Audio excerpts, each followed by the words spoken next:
નમસ્કાર, હું છું વિક્રમ વકીલ અને આપ જોઈ રહ્યા છો હોટલાઇન ન્યૂઝ. નિરમા ઇન્ડસ્ટ્રીના સર્વે સર્વા કરશનભાઈ પટેલે થોડા દિવસો પહેલા એક કાર્યક્રમમાં પાસના અનામત વિરોધી આંદોલન વિશે ટીકાત્મક વાતો કરી હતી. એનો વળતો જવાબ હાર્દિક પટેલે આપ્યો હતો, કારણ કે હાર્દિક પટેલ હમણાં ભાજપના ધારાસભ્ય છે વિરમગામથી, પરંતુ આજથી 10 વર્ષ પહેલા જ્યારે પાસનું આંદોલન સરકાર સામે ચાલ્યું હતું ત્યારે આગેવાની હાર્દિક પટેલે લીધી હતી. આ બાબત એમ તો 2-3 દિવસ જૂની છે, પરંતુ એમાં એક નવો ફણગો ફૂટ્યો છે. હાર્દિક પટેલના એક જમાનાના સાથી અને પાસના આંદોલનમાં એના ખાસ સાથીદાર રહેલા નચિકેત પટેલે હવે વળતો ઘા હાર્દિક પટેલ પર કર્યો છે અને એમણે પણ વિવાદમાં ઝંપલાવ્યું છે. આ વિવાદ આખો શું છે એ પર થોડી આપણે બેકગ્રાઉન્ડમાં જેને નજર રાખી લઈએ. કરશનભાઈ પટેલ પાટણમાં એક પાટીદાર વિદ્યાર્થીઓના સન્માન સમારંભમાં ગયા હતા અને જ્યાં એમણે વક્તવ્ય આપતા કહ્યું હતું કે પાટીદાર આંદોલનથી કોઈ ફાયદો નથી થયો અને કેટલાય યુવાનોના મોત થયા છે. બીજી તરફ આ આંદોલનના નામે કેટલાક લોકોએ પોતાના રાજકીય રોટલા શેક્યા છે. અમારો સમાજ છે એ પાટીદાર સમાજ છે અને પાટીદાર સમાજ એટલે ખેડૂત, અને ખેડૂત એટલે કોઈ દિવસ ખેડૂતે કોઈની સામે પોતાનો હાથ નથી લંબાવ્યો. એને હંમેશા કોઈને કંઈને કંઈ આપ્યું જ છે. હવે આપણે ત્યાં અનામત આંદોલન થયું, ખ્યાલ હોય તો પાટીદારો જ કરનારા હતા. એમાં શું મળ્યું? કશું નહીં. આપણા યુવાનો શહીદ થયા અને જેમણે આંદોલન કર્યું હતું એમણે એમનો રાજકીય રોટલો શેકી ખાધો. એટલું જ નહીં, પાટીદારની છોકરી, અને એ બી લેવા પાટીદારની છોકરી સીએમ તરીકે હતી, એને જવું પડ્યું. તો ખરેખર આ આંદોલન અનામતનું હતું કે કોઈને કાઢવાનું હતું? અને પટેલોને જ કાઢે એવું તો શક્ય નથી. એટલે આ એક સંશોધનનો વિષય છે અને છેલ્લે પાટણમાં જે કંઈ બન્યું એનું સંશોધન તમે લોકો સારી રીતે કરી શકો. ઘણી વખત શું થાય છે, રિપોર્ટરો અડધા રિપોર્ટ આપતા હોય છે. બંને સાઈડને કોન્ટેક્ટ કરી અને પછી સાંભળવા જોઈએ બંનેને, પછી તમને જે સાચું લાગે એ રિપોર્ટ કરવો જોઈએ. પણ લગભગ આપણે જોઈએ કે એવું નથી બનતું. એટલે તમારી ફરજ છે કે લોકોને જાગૃત કરવા. અને સતત તમે જુઓ કે મીડિયા, જે ઇલેક્ટ્રોનિક મીડિયા છે, સતત ટીવી ઉપર આપ કરે, એની અસર ચોક્કસ પડે છે. એક્શન બી લેવાય છે. એમ પેપર મીડિયા બી એટલું સ્ટ્રોંગ છે. ટીવી મીડિયા તો શું થાય કે આજે આ જોયું ભૂલી ગયા. તમારું મીડિયા એવું છે કે પેપરમાં કાયમ રહે. આજે વાંચ્યું, 10 દિવસ પછી એ વંચાય, વર્ષ પછી એ વંચાય, ઘરમાં પડી રહ્યું હોય ગમે ત્યાં સુધી વંચાય. એટલે એ સ્ટ્રોંગ છે.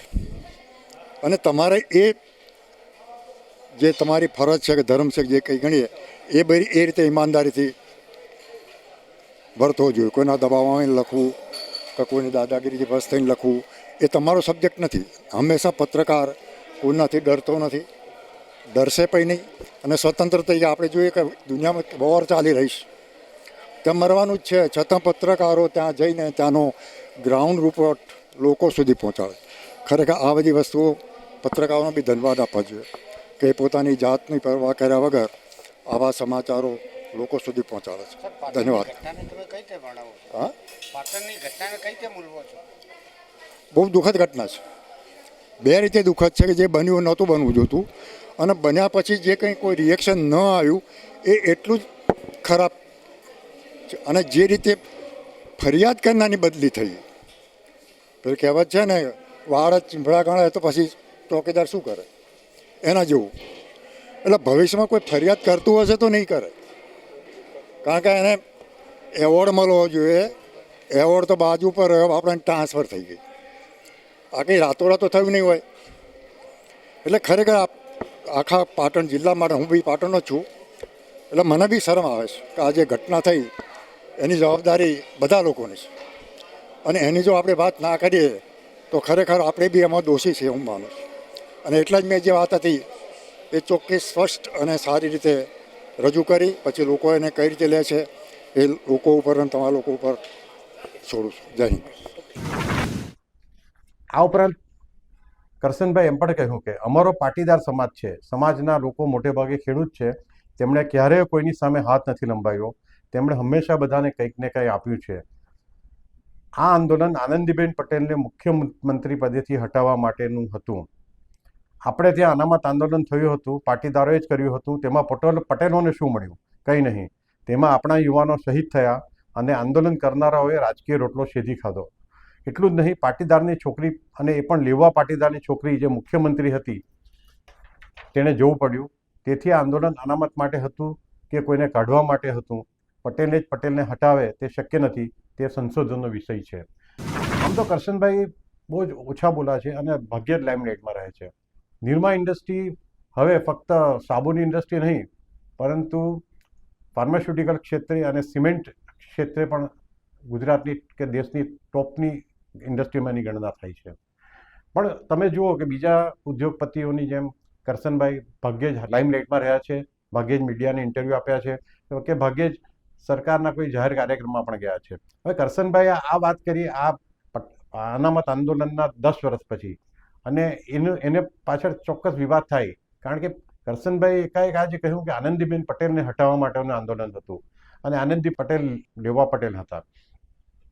હવે આની સામે હાર્દિક પટેલ, જેણે આંદોલનની આગેવાની લીધી હતી, એ સ્વાભાવિકપણે ગુસ્સે થયા અને એમણે કહ્યું કે આ આંદોલનનું મહત્વ કરશનભાઈને નહીં સમજાય, કારણ કે તેઓ કરોડપતિ છે. તેમના જેવા લોકો સમાજને વિભાજિત કરવાનું કામ કરે છે.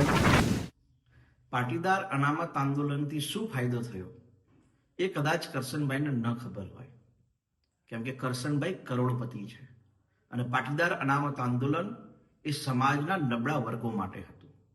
પાટીદાર અનામત આંદોલનના કારણે 10% EBCનો લાભ થયો, 1000 કરોડ સ્વાવલંબન યોજના મળી અને બિન અનામત આયોગ અને નિગમ મળ્યું. અને આ યોજનાઓના કારણે છેલ્લા 3-4 વર્ષમાં ગુજરાતના હજારો યુવાનોએ સરકારી નોકરીમાં અને શિક્ષણમાં લાભ લીધો છે. અને આ આંદોલન ખાલી પાટીદાર સમાજ માટે નહોતું. આ આંદોલન ભલે પાટીદાર સમાજોએ કર્યું, પરંતુ લાભ બ્રાહ્મણ સમાજને, રાજપૂત સમાજને, લોહાણા સમાજને, સ્વાની સમાજ, આવા 50 સમાજ છે જેને અનામતનો લાભ નહોતો મળતો.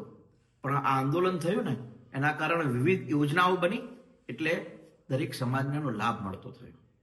કરશનભાઈ જેવા અનેક આગેવાનો એવા છે કે જે 10, 15, 20 દાડા થાય એટલે સમાજને લેવા કડવાના ભાગોમાં વહેંચતા હોય છે.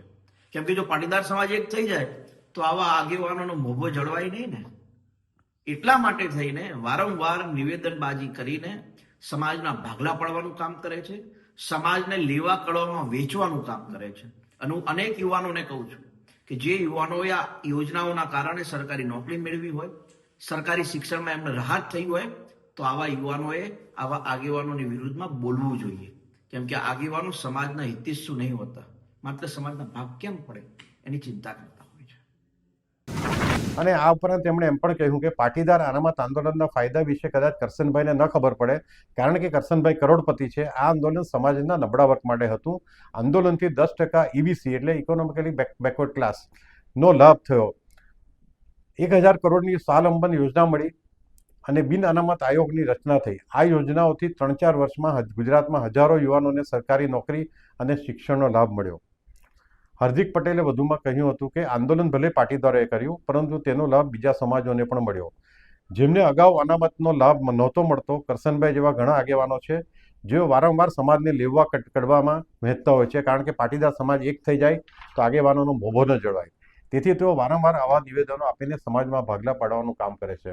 હવે હાર્દિકભાઈની આ વાત સાથે મોટાભાગના લોકો સંમત નહીં થાય, કારણ કે કરશનભાઈએ કદી નેતા બનવાની કોશિશ કરી નથી. કે કરશનભાઈએ પટેલ નેતાગીરી મેળવવા માટે પણ પ્રયત્ન નથી કર્યો.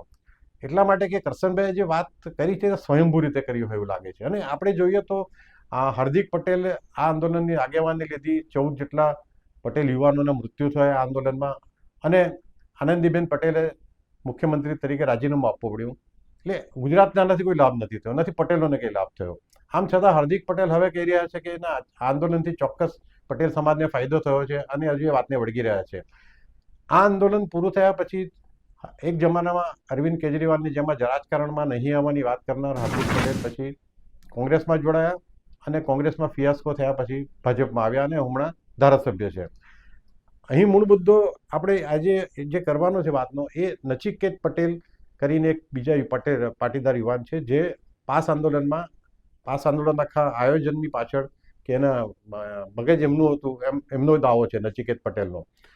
હા, આ નચિકેત પટેલ એમ કહે છે કે જ્યારે આનંદીબેન પટેલ મુખ્યમંત્રી હતા ત્યારે પણ જે EBCના જે કોમ્પ્રોમાઇઝ ફોર્મ્યુલા તરીકે નક્કી કરવામાં આવ્યું હતું અને જે પેકેજ આપવાની વાત કરી હતી એ વખતે હાર્દિક પટેલે ના પાડી હતી, અને પછી જ્યારે વિજય રૂપાણી આવ્યા ત્યારે હાર્દિક પટેલ આ બધી જ બાબતે સંમત થયા. એટલે આની સામે હાર્દિક પટેલનું એમ કહેવું છે કે આ અનામત આપવાની EBCની જે માંગણી હતી કે જે સરકારે કહ્યું હતું કે કોમ્પ્રોમાઇઝ ફોર્મ્યુલા તરીકે, એને માટે સરકારે બંધારણમાં ફેરફાર કરવો પડે, જે તે વખતે નહોતો થયો અને કેન્દ્ર સરકાર તે વખતે નહોતી માની, અને આ આખો બોલ કેન્દ્ર સરકારના હાથમાં હતો. પણ તો ત્યાર પછી જો કેન્દ્ર સરકારના જ હાથમાં હતો આખી વાત, તો રાજ્યમાં આંદોલન કરવાની શું જરૂર, મુખ્યમંત્રી વિરુદ્ધ આંદોલન કરવાની શું જરૂર, એ પણ એક મોટો પ્રશ્ન આવીને ઊભો રહે છે. હવે કેટલાક એમ પણ કહે છે કે ભાઈ કરશનભાઈ પટેલને હવે એવું લાગે છે કે એમણે બિગ ઇન્ડસ્ટ્રીયલિસ્ટ તરીકે એક જેમ મુકેશ અંબાણી કે ગૌતમ અદાણી છે એ રીતે એમનું નામ સ્થાપિત કરવું હોય તો એમણે પબ્લિક લાઈફમાં આવીને કંઈક બોલવું જોઈએ, એટલે આ વિવાદ આખો ઊભો કરવામાં આવ્યો છે. આ બાબતે આપ શું માનો છો એ અમને કોમેન્ટમાં લખીને જણાવો. Thank you. આવા પ્રકારના વિડીયો તમને જોવા ગમતા હોય તો હોટલાઇન ન્યૂઝ ચેનલને લાઇક, શેર અને સબસ્ક્રાઇબ કરો.